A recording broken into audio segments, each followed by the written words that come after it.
Det kostar mer att hyra en paddelbana på helger än vardagar, nämligen x plus 140 mot x kronor i timmen på vardagar. Skriv och förenkla ett uttryck för den totala kostnaden om man hyr en bana 4 timmar på helgen och 2 timmar på en vardag. Okej, då ska vi ta 2 timmar till det priset och 4 timmar till det där priset.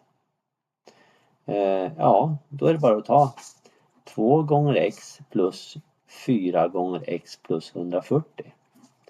Och då blir ju det 2x och så multipliceras 4 in sådär.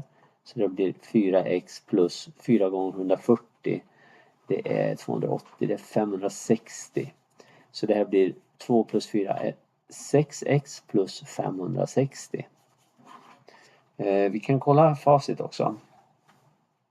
Och då ser vi att uttrycket är rätt. Tack för mig.